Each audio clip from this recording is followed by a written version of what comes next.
Bom, vamos lá, né?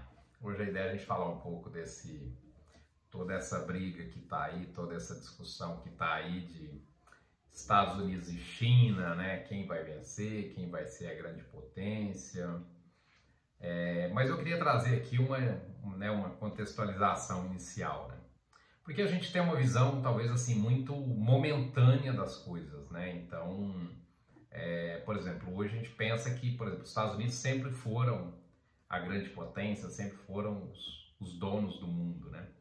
E na verdade não é, né? A gente já teve outras potências, outras nações aí que sobressaíram aí ao longo dos anos, né? Se a gente pegar aí, por exemplo, o início das grandes navegações, a Holanda era, né, ali os donos, né, do mundo ali naquele período, né, com principalmente ali a companhia, todo o processo naval que ela tinha, né, a Companhia das Índias e tal. Então a Holanda foi por alguns anos ali, né, por um período, essa referência de grande potência, de grande player aí do mundo. Depois, com a ascensão aí da Revolução Industrial, isso acabou migrando para a Inglaterra, né? Então a Inglaterra foi também aí por um tempo a grande potência, a grande referência econômica aí do mundo. E só agora no século XX, né, especialmente no período pós-guerras, né, que os Estados Unidos se sobressaíram, né? E assim,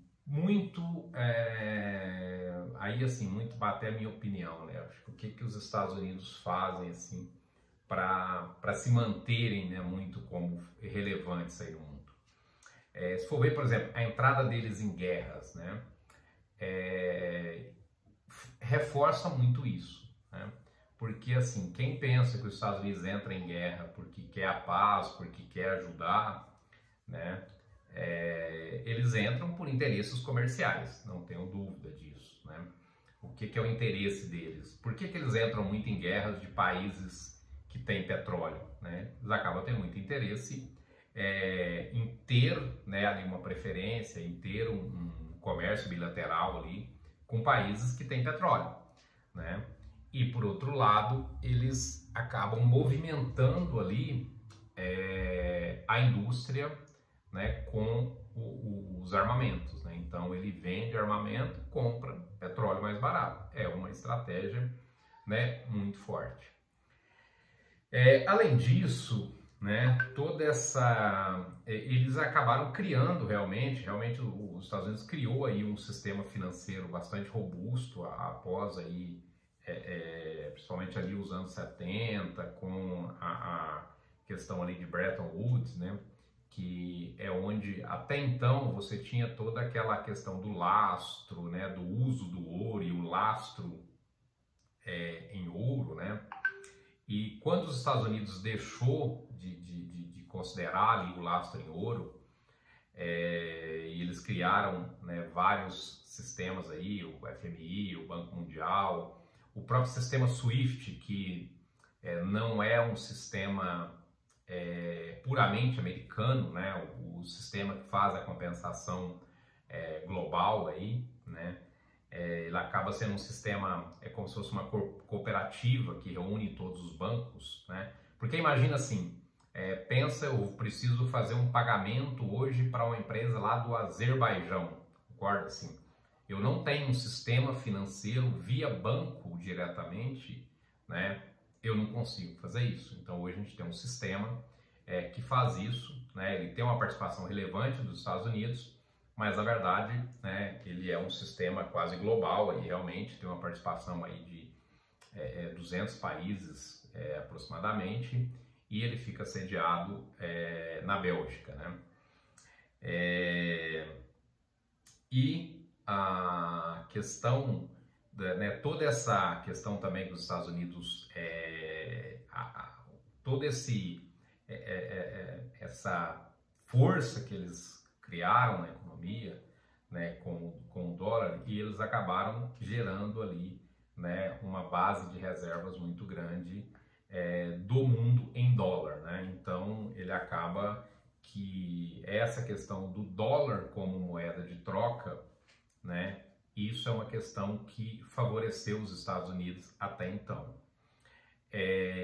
Só que assim, esse processo que o Trump está fazendo, né, na minha opinião, ele muda isso, né? Porque realmente assim, o questionamento do Trump, ele pensando na economia dos Estados Unidos, ele está correto, né? Só que assim, os Estados Unidos passar a ter um superávit comercial com os outros países, a tendência é que o dólar deixe de ser a moeda de troca global. E aí, né, o histórico que se tem, isso vai acontecer, né? Os Estados Unidos vai deixar de ser a maior potência? Hoje não dá para afirmar, nem que sim, nem que não, acho muito difícil.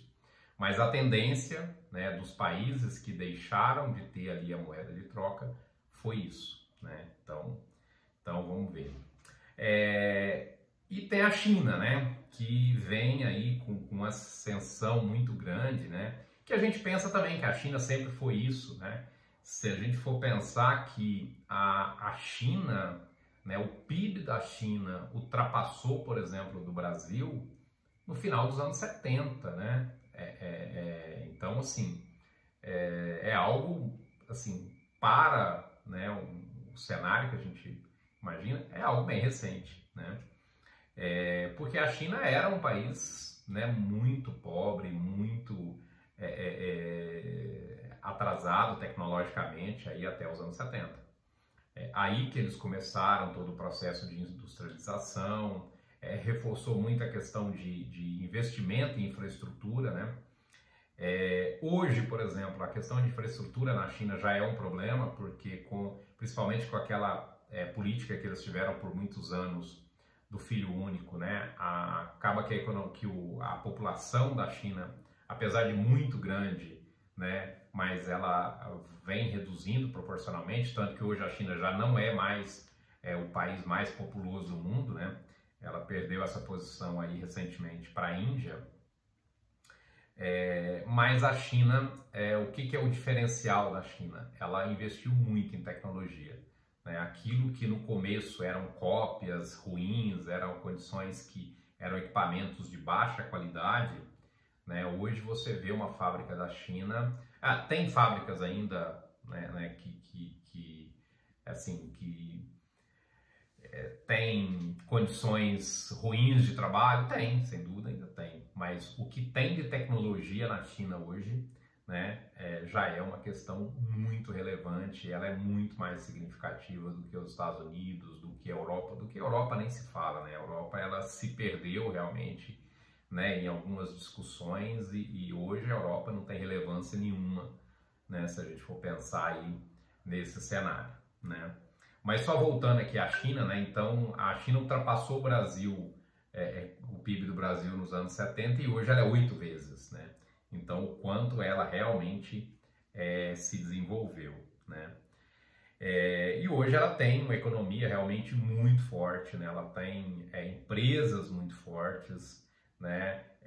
Por exemplo, recentemente ela criou um sistema para concorrer com o SWIFT, justamente para que ela não precise negociar nesse sistema que o mundo todo negocia, né? Então ela criou um sistema que chama CIPS, que é um sistema de compensação similar ao SWIFT, mas aí dela desenvolvido pelo banco, né, central aí da China.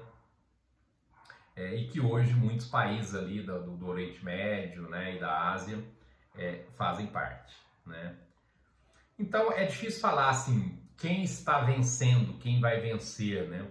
Porque é muito essa questão que eu comentei. Com os dados atuais, a gente poderia falar que, se a gente for pensar, né, o crescimento que a China teve nos últimos anos, a tendência era que a China, muitos especialistas diziam isso, que na verdade até se passou, tinha alguns que diziam que agora nos anos, né, nos anos 22, 23, a China já teria passado, né? E na verdade não, não dá para afirmar que isso vai acontecer, né? Tem muita discussão ainda. Agora, e como que fica o Brasil nessa questão, né? Por incrível que pareça, o Brasil pode até se dar bem, né? Porque ele acaba sendo um país que tem aí muita commodity, né? Ele tem um sistema, né? O agro nosso, ele é muito eficiente. Então, quando a gente pensa em exportação de alimento, né? O Brasil é muito relevante. Acho que assim, a gente às vezes, né? Não valoriza, né? As nossas coisas. Eu questiono muito, tá, algumas coisas do país, mas eu me considero um cara bastante patriota, assim, e eu acho que a gente tem que reconhecer. O agro é, né, algo, assim, muito acima, né, a gente tem hoje muita tecnologia, muita produtividade, e tem um cenário muito favorável, né, terras boas, clima bom, tudo isso a gente tem aí, né, muito favorável aí para o Brasil. Agora, né, infelizmente, a gente não tem políticas públicas que ajudem isso, né, que nos favoreça, né? Mas então vamos lá, né? E aí? E aí? Eu acho que assim, não dá para afirmar, né? O que eu acho que vai tender a acontecer com essas decisões do Trump é que realmente, assim, os Estados Unidos, o dólar, a tendência é que o dólar deixe de ser a moeda de troca global. Para acontecer o que o Trump quer, sim, porque ele quer superávit, ou seja, ele quer, né, que a economia dos Estados Unidos venda mais do que compre de outros países, né? Com isso, não dá para manter a reserva em dólar, né? Esse dilema, né, tem até um termo aí, o dilema de Trifin, né, que fala isso, né? Então, isso é algo que pode acontecer, né? Então, os Estados Unidos, o dólar deixar de ser a moeda de troca global é uma tendência muito forte, né? E aí, quem vai ser, né? Eu sou um entusiasta do Bitcoin, então eu defenderia o Bitcoin, mas eu acho que ainda é cedo, né, para a gente falar em Bitcoin. Acho que tem muita regulação que vem surgindo para, né, não favorecer o Bitcoin, mas eu ainda sou um entusiasta e eu acho que o Bitcoin tem realmente aí potencial para ser a moeda de troca global, né? Mas não dá para afirmar nada, tá? Muitas coisas acontecem, então assim, com o cenário que a gente tem hoje, eu diria que assim, pode surgir um azarão aí fora, né, dos dois e se tornar a grande potência? Pode também, tá? Acho que assim, tudo pode acontecer, né? Então é algo que a gente tem que acompanhar, porque muita coisa ainda vai acontecer. Mas vamos lá, fala aí se vocês concordam, quem vocês entendem que vai ser aí a grande potência nos próximos anos, como é que vai desenrolar aí essa briga, então, China e Estados Unidos. Alguém vence, né? Ninguém vence, todos vencem. Acho que todas essas alternativas são possíveis. Grande abraço.